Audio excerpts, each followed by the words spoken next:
And with that, it takes us to our headliner, which is Amanda Wilkerson. Amanda is passionate and long dedicated advocate for those experiencing homelessness. Who've experienced homelessness as teenagers herself, she believes her stubbornness to overcome her experiences and fears has allowed her to grow in her work and leadership. While working in housing and homelessness organizations in Indianapolis for over the past 13 years, Amanda has found her passion to be individual and collaborative community solutions to ending and preventing homelessness, while empowering others to reach their full potential. In her spare time, Amanda enjoys paleo cooking and spending time with her teenage daughter. Please help me welcome Amanda to the stage.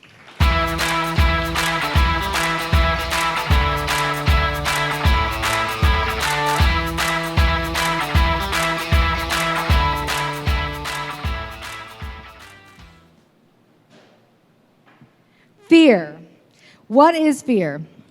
So Webster says that it's an unpleasant, often strong emotion caused by anticipation or awareness of danger. So it's like this known force of power that is activated by unknowns or what we sense to be possible pain ahead. We allow it to hold us back from achieving our dreams, from achieving our purpose, and usually we do that by the means of allowing it to make us not even try. So what's the opposite of fear? Because we want to achieve our dreams, right? So is that courage? That's what we're told, right? In the Bible, it says the words like "do not be afraid" or "fear not" 365 times, and then it says stuff like "be strong and courageous," right? So what does that mean? The Hebrew word for courageous is imsu, and it literally means to strengthen or to let grow strong. Brene Brown says that courage is a habitus. It's a habit, a virtue, and that you get it by couraging. So what is my biggest fear? Turning 40 this month and still being a single woman. No, that's really not my biggest fear. I'm actually super psyched about that. But my biggest fear is, and has always been, being myself, where I am, how I am today. So not any wiser, smarter, prettier, nicer, younger, healthier, not more financially stable, not more emotionally stable, not more educated, not even any more prepared for this talk, just me, who I am, where I am today. Not in perfect circumstances, not in a more just world, not further along, just who I am, where I am, how I am today.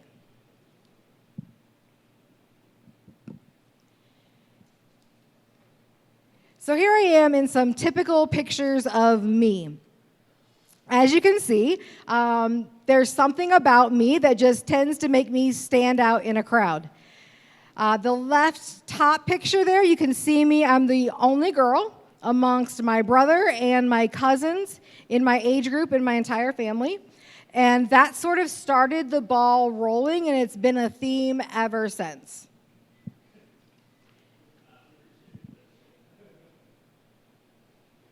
So have you ever heard the Lady Gaga song, Born This Way? Okay. So, funny story. So a person who is actually my current boss recently described me as working with Amanda is like trying to ride a tiger. And my mom would tell you that it's a pretty accurate description of her experience in raising me. So here's the thing, though. I love that about me, and I always have. But it's often caused me to be socially inappropriate. And that makes people uncomfortable.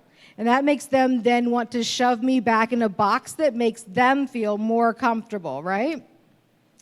And so that's kind of been the battle of the journey for me. As you can see here, Okoye, if you guys are familiar with Okoye from Wakanda, that was how I felt on the inside, right? Valiant warrior. She's well trained. She's the general of the Dora Milaje, right? Like an oppressed female army. But I was born in a rural family in Monticello, Indiana. So growing up, there was one person who got me, and that was my dad. He saw my gifts of wisdom, strategy, passion, and energy, and he nurtured those. And it didn't matter to him that they were boy traits.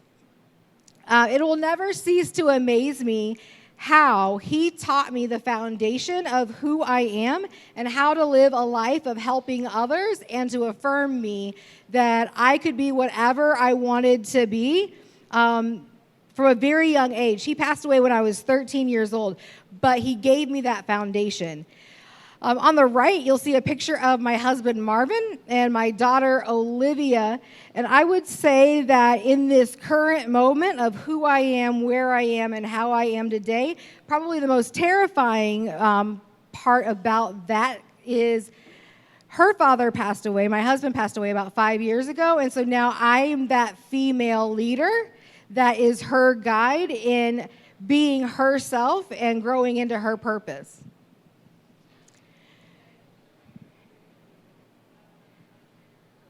So what did 20 years or more of encouraging look like?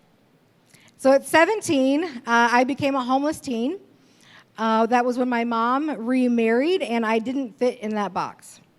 So I found companionship, guidance, wisdom, camaraderie from people like James Baldwin, Nelson Mandela, Angela Davis, Bob Marley. Reggae music was a huge part of my life.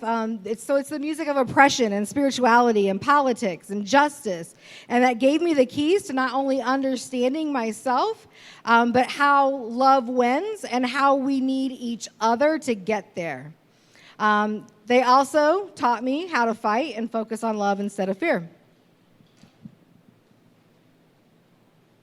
So the message of what I've shared. Oh, there we go.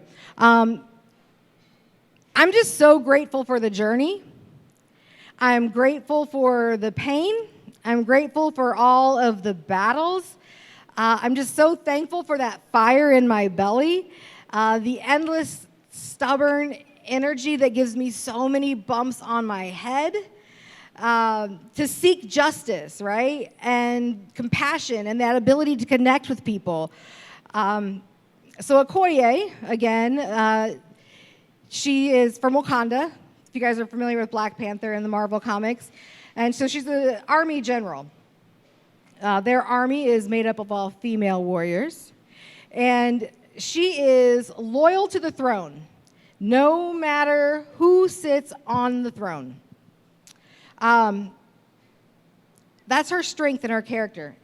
And so that's really the message, is to love the life that you live the life that you love, and be loyal to encouraging through being yourself, showing up, growing stronger today, where you are, who you are, how you are, because we all need you.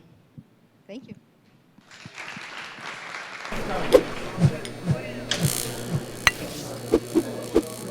Don't delay. Get your ticket for the next Sparks event today.